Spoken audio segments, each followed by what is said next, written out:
Hello दोस्तों। चलिए फिर मैं आज आपके लिए एक नई कहानी लेकर आई हूँ। उमा दीदी, आपका फ़ोन लीजिए ना, कब से नहीं देखा आपने। अरे अब ये बुढ़ापा, अब क्या करना फ़ोन का। अरे अरे, ये कैसी बातें कर रही हैं आप। अभी तो 55 ही है आपकी उम्र। अच्छा, मुझे लगा 80 बरस की हो गई। उमा ने ऐसा कहकर अपनी सहायिका से मजाक मजाक में खुलकर हंस लेने का बहाना खोज लिया।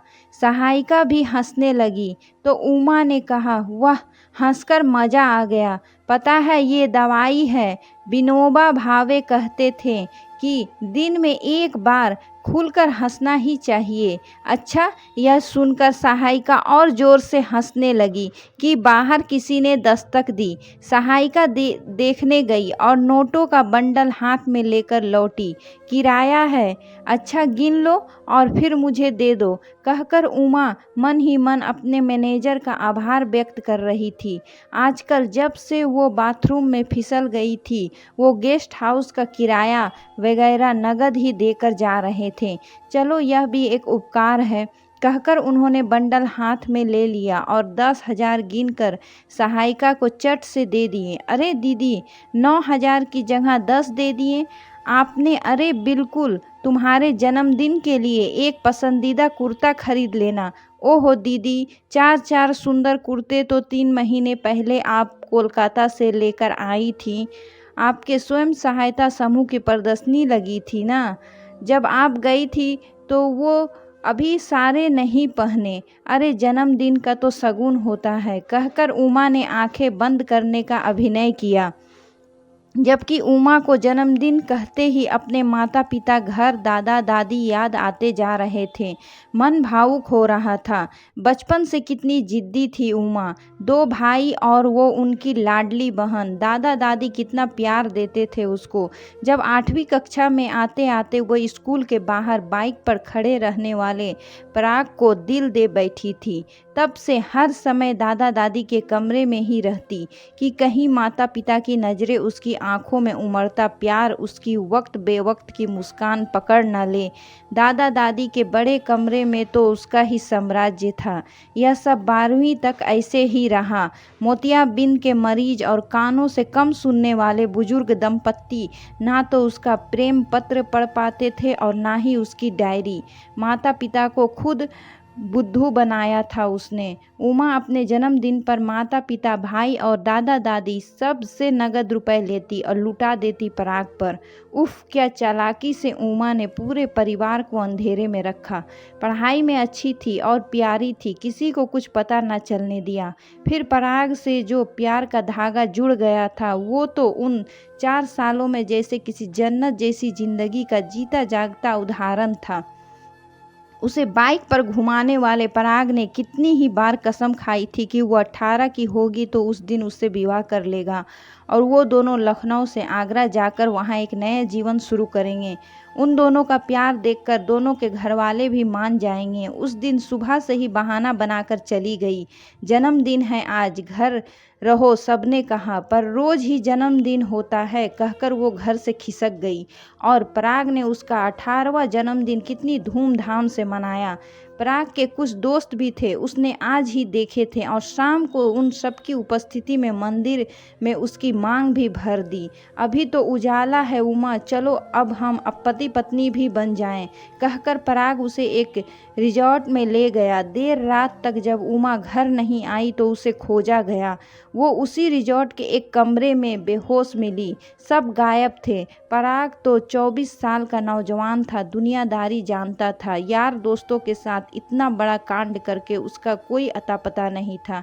उमा सब समझ गई और खामोश रही, मगर उस दिन जन्मदिन के विलंबित उपहार के रूप में उसे पूरे परिवार से इतनी फटकार सुनने को मिली कि एक पखवाड़े के भीतर ही भीतर वो अपनी टूट सी गई।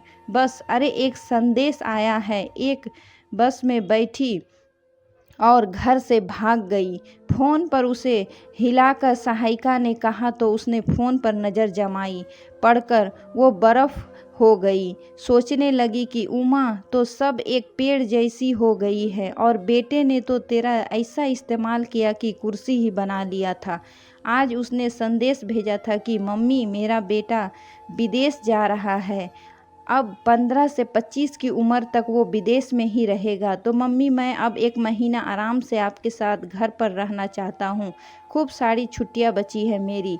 उमा को यह संदेश पढ़कर रोना ही आ गया था। केवल 19 साल की थी वो जब पराग की बेवफाई से आहत होकर और अपने परिवार से तिरस्कृत बहिष्कृत होकर सब बस पूना चली गई।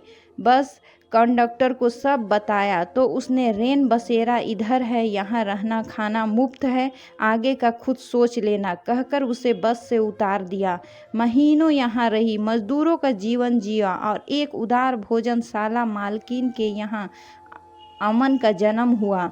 पर उमा ने भी कमर कस ली और टिफ़िन सेवा के काम से आगे बढ़ती बढ़ती उमा ने अमन के 8वीं तक पहुँचते पहुँचते अपना एक छोटा सा गेस्ट हाउस तक अपने दम पर तैयार कर लिया था।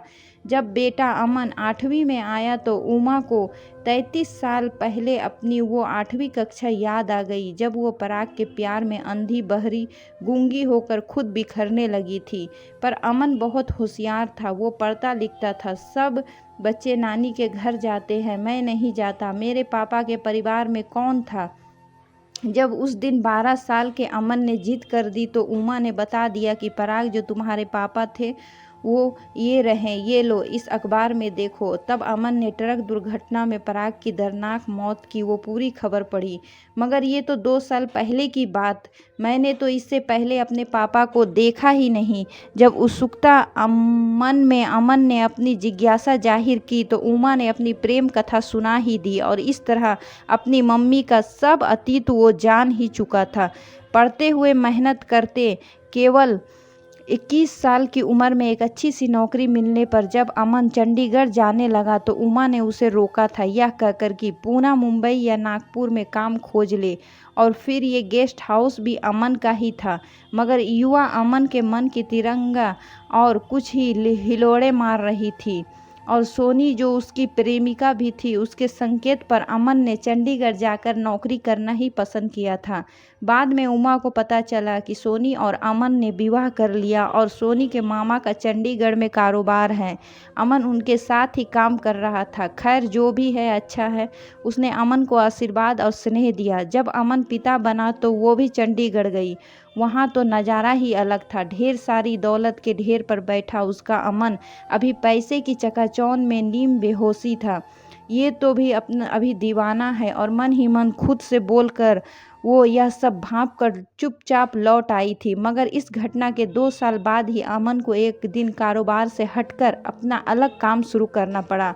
बस उसी दिन वो बचपन वाला असली अमन रोता पीटता उसके सामने आया कि सोनी और वो भी अभी कंगाल हो गए हैं, बच्चा 2 साल का है। तब उमा पिघलने लगी और 10 लाख रुपए उसे उसी समय दिए। पैसा लेकर अमन चंडीगढ़ रवाना हो गया। उमा जी उसकी हरकत पर हंस पड़ी, जबकि वो जानती थी कि अमन कितना मतलबी हो गया है, बस अपने लिए आया है। और यही हुआ।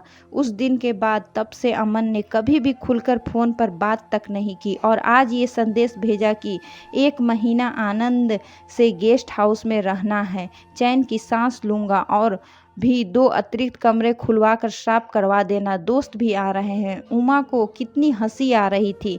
आज अपना विनोदा भावे जी की भक्त बन गई हो। केवल हंसने से पेट नहीं भरेगा। आप आओ, टेबल पर खाना लगा दिया है। सहायिका ने मनु हार की तो आई, बस एक संदेश भेज रही हूँ कहकर उमा जी ने टाइप किया। बेटा अमन, आजकल तो सीजन है, कमरे का किराया 4 गुना हो गया है। मैं मैनेजर को फ़ोन नंबर दे रही हूँ, यहाँ खाने और नाश्ते का अलग से किराया लेते हैं, बात कर लेना। मैं तो मिल नहीं पाऊँगी, मेरी सहायिका का जन्मदिन है ना। कुछ दिन के लिए शिमला, कुफरी, कुल्लू मनाली जा रही हूँ, आज तक देखा नहीं इसलिए। उधर अगर मन ना लग गया तो हमको वहाँ ज़्यादा दिन भी लग सकता है। उमा ने संदेश भेजा और तुरंत ही नीला निशान आ गया। अब उमा को सुकून मिला। वो भोजन की टेबल तक जाते हुए सोचने लगी, अमन बेटा कितने मतलबी तरीके आजमाते रहोगे तो हमारे द्वारा नए तरीके भी खोज ही लिए जाएंगे। अगर यह कहानी आप लोगों को पसंद आए तो प्लीज़ मेरे चैनल को सब्सक्राइब कर दीजिएगा और लाइक का बटन भी ज़रूर दबा दीजिएगा। धन्यवाद।